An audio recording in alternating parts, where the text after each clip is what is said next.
welcome back to No Man's Land, the Everything Challenge. We are mid-August doing our massive harvest.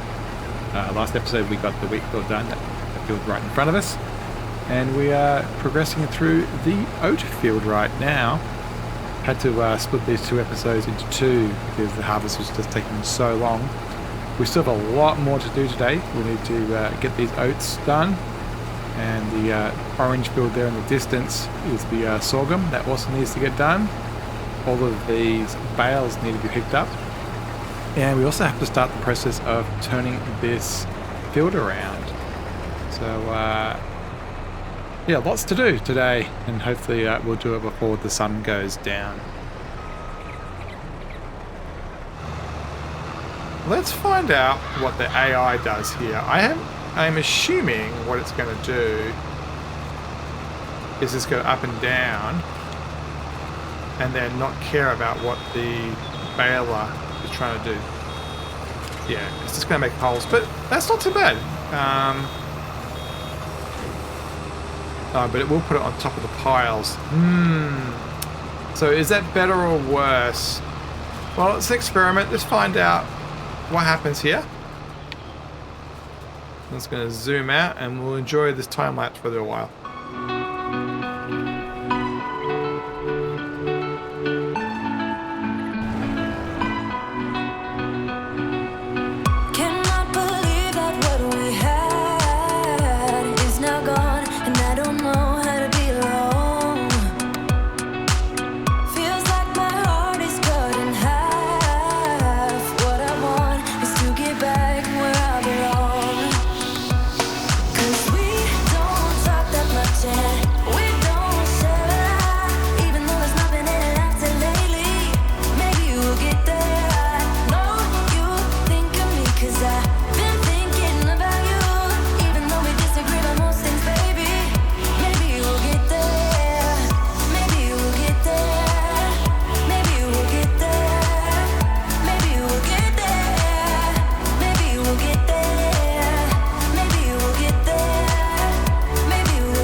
I think we've made some pretty good progress. I was able to jump between all the vehicles and keep everything moving. The windrower on the balers kind of worked. It allowed us to at least pick up most of the line.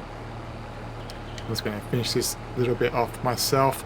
I think I might go straight across for this couple here. And yeah, it's been pretty good. The harvester's been able to do at least 3 or 4 rows with a full tank. And so I don't think we've got too much oats out of this. Maybe 30,000, about the same as the wheat. I believe, please correct me if I'm wrong, but I believe that the yield is different per each crop type. So the same amount of land will produce a different amount of literage.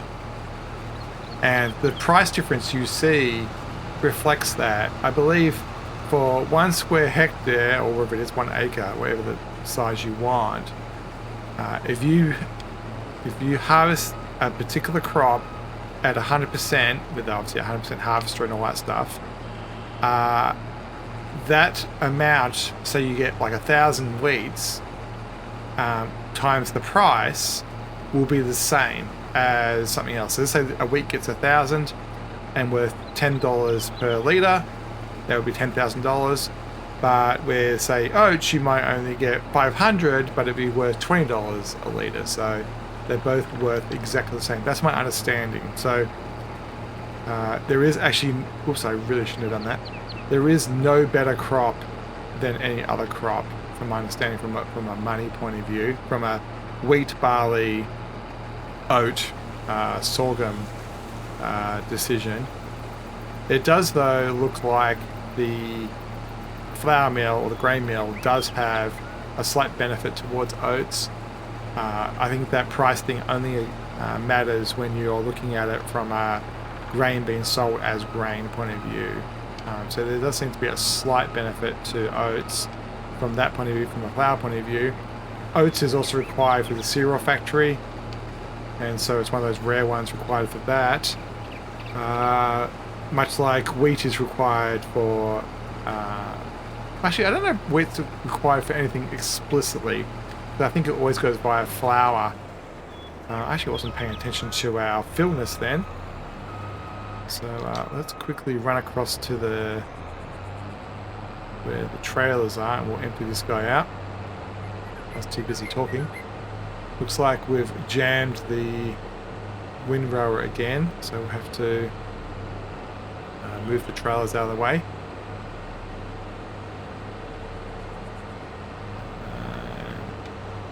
We'll load this up first. I think we might be getting very close to being at the capacity of this front one.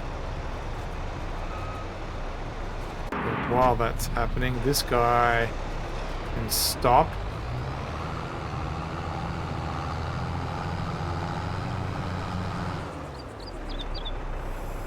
So let's put you on, and we'll do a partial run. That helps if I turn the back one down. So we'll get this worker working.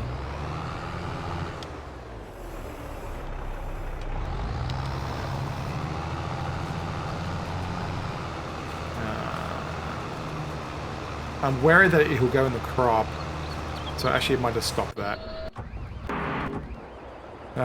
Yeah, we weren't able to empty that one, so we'll use the second trailer. I don't know how much the second trailer is going to take. Will it take all 7,000? I don't know. Looks like it's filling pretty fast. I don't think it's anywhere close to what the class is. It should empty the harvester enough, at least to get it to move again. Yeah, it did actually empty. Surprise, surprise. I think I'll do this little bit manually, and then we'll see if we can get the AI to do the other side, and then we'll go empty those trailers.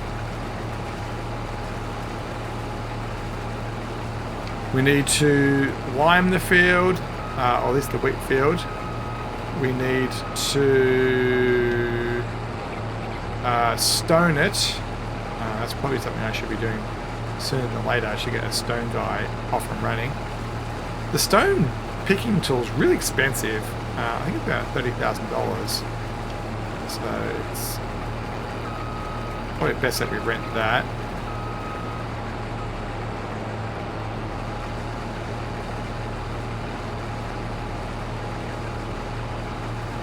Yeah, I think we'll make this one big field. Probably oats again. If it is oats, do we need to do it ASAP, or do we have a couple of months? Oats. Oats, oats, oats. Oats don't need to be planted for months, so yeah, we don't have to worry about turning this around too fast. We just have to get it harvested. So I'll ignore the windrowing for a sec, because I would like to see if we can get the sorghum done today as well. That is finished. But we have this side and that side to do, and then we can jump across. The header is rented. Game time's about up to an hour and 10-ish minutes of real time. So we may have gone over the hour on this header. I think can we see that in the... Yeah, 1.0 hours. We are over the 1 hour. But there, it's just there. It just happened. There's that second. How's that for timing? So we may as well definitely keep that. This is where that windrow ahead's really useful. You can pick up some of this rubbish, badly formed rows. I'm not sure what to do with this rock. I'm tempted to actually cut this field in half. And put a road across there. Or... yeah, I don't know. It is a little bit in the way.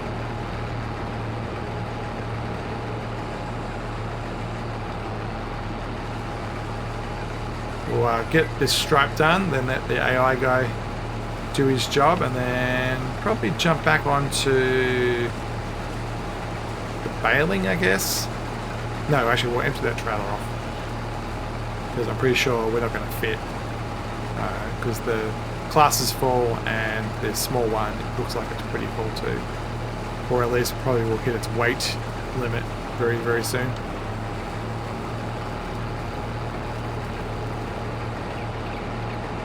I did this end bit so that we can turn around a bit easier.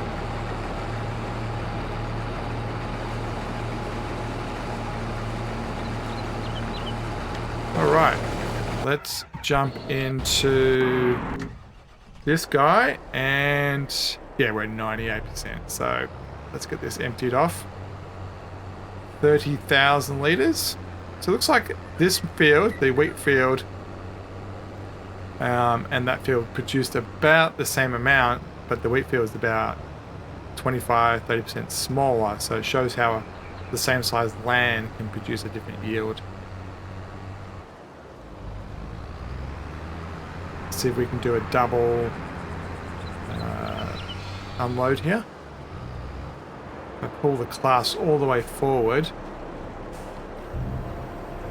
Should... yeah, we can get both at the same time.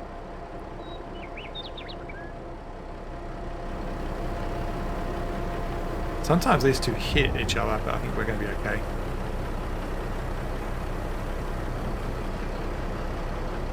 And since we now have oats inside the silo, actually, I won't turn it on. We'll get a total first, and then we'll turn it on, so that way we know exactly how many litres of oats we got.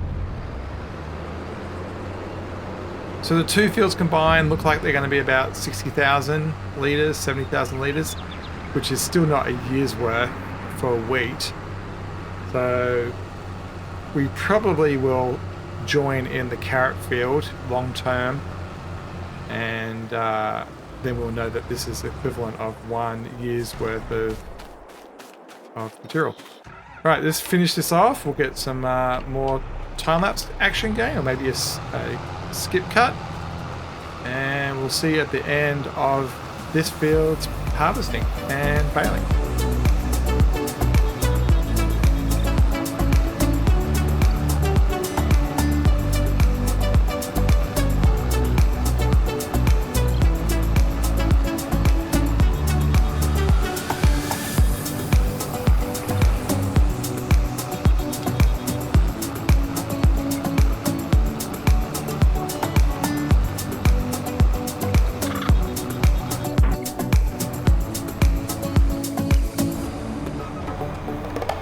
That is the wheat and oat fields done.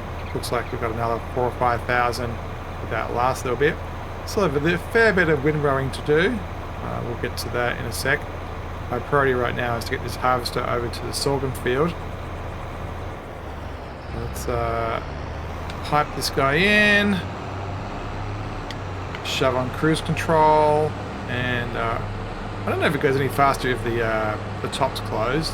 But close the top anyway. Sorghum field is not too big.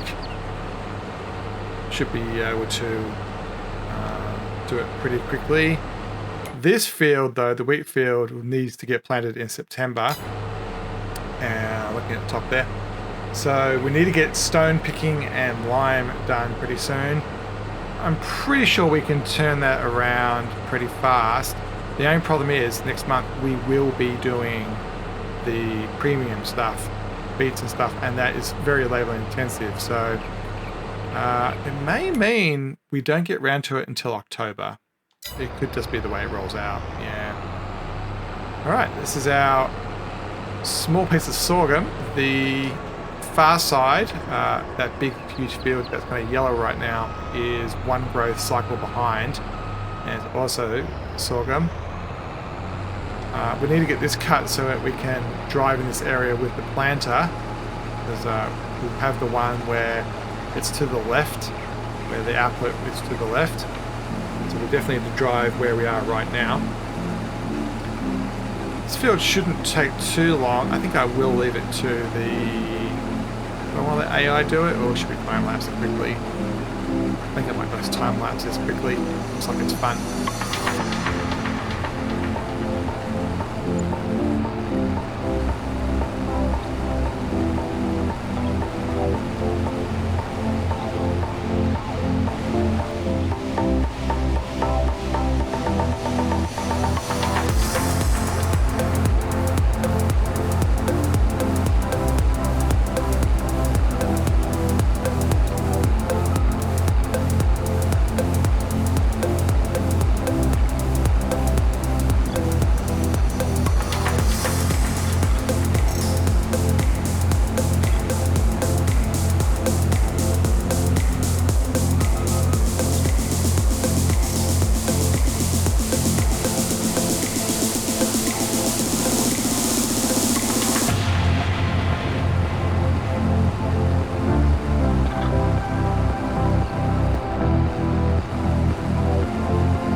So just over 2 complete loads in the harvester. Well, just under that. I used the opportunity to pick up some sorghum that I missed. So we'll quickly dump this off, run back and do the last, I don't know, 500 to 1,000 litres worth. And that will be it for the day. We still need to use the windrower over there in the distance to pick up the last of that straw. I'll quickly do that off camera. There's been plenty of that in the video today already. Luckily the sorghum doesn't produce any straw. We don't have to do any additional over here. Once I've done that straw over in the wheat field and the oat field, we can return it and stop the rental. It probably will go over the hour mark. Actually, out of interest, will it go over the hour mark? 0.6, no it won't. So that's good news. It shouldn't take more than 0.4 of an hour, so what's that? That's about 20 minutes. I should be able to do it in under 20 minutes of real time, I think. We'll see how it goes. The worker did a great job using it, even though it didn't stop to allow the windrower, the baler to make a bale. It did get the bulk of it done for us. So we'll have to keep that in mind. A square baler may do very, very well. The only problem with square bales is transporting them. You can just get so much more on the round bale trailer. The problem with square bales is you basically either have to forklift it, which takes a lot of effort, or use the bale loader, which is just really slow and awkward and doesn't hold that much. The round bale also has the benefit that you can more easily make silage bales. Now, if we use the new, is it Wheel, the blue stuff, what you do is you pick it up with a forage wagon instead, rather than baling it and then you can put the baler next to that automatic bale shed, and then as they finish, they get thrown into the drop point, and then can go into the shed that way. So that's quite an efficient way of doing it. The length of this head gets me every time. There we go. So grand totals. I don't believe. Let's have to double check the trailer. Yeah, the trailer. No, the trailer does have stuff in it. Let's empty that out as well, and we can leave that over this end. We've bought the class trailer this time. We bought anything else today? Oh, we hired the header, which we'll keep overnight, and we've hired the windrower. They've done great jobs. So we've bought the class trailer. I think this is going to be a really good addition to the fleet. Nice and big, nice and light, nice and maneuverable. And more importantly, is we bought the grain mill. It's quite a big stepping stone, and will unlock a fair few of the things we have to worry about in the Everything Challenge, particularly bread and cake. So looking forward to that. Alright, let's have a look at our totals. The big number. So wheat and oats roughly match the field size. I would say that oats was slightly under the field size amount, because it was 35 versus 35, and I think that is bigger than this. So it looks like oats does produce a little bit less per acre than wheat. Sorghum 20,000, that's a lot. If we look at the land size, oh yeah, that's probably half of that. So that's a fair amount. So it looks like sorghum and wheat are roughly the same ratio. Oats produces a slightly less, which may explain why those ratios, 5:16, 4:5, they're roughly the same, roughly 1:1. We can turn that on now. But oats is in your favor, so that explains the lower yield of the land produces more out at the end. So in the end, my guess is that all of these produce the exact same thing. The thing we will discover is, will this use up 15,000 overnight, or will it spread it? Will it be roughly a quarter each, or at the moment 1/3 of the capacity? So if we find that 15,000's gone in the morning, we know that these all run in parallel, all at the same time. If we find that this only has used 5,000 overnight, then we know that the time is shared, and like it goes, one cycle, one cycle, one cycle, one cycle versus all cycles running at once. We are distributing, so it's going to build up, and then it will go into I suppose a bakery. But that is it. Thank you for watching. This has been a episode that I've been looking forward to the whole series. It took us a while to get to the point where we had something to harvest, but we got there. Next time we will... There's a plane going overhead. We will be doing that sorghum field right in front of us, and also all of the premium expansion. We've got on the right hand side here parsnips. In the middle on the left hand side we've got that one's the red beets, and then the brown that's not rendering in the far distance is carrots. So we'll be using all of the premium expansion harvesters, or a selection of them, to do that. As always, I think I said it before, thanks for watching. Don't forget to like, subscribe, comment, and we'll see you next time on the Everything Challenge.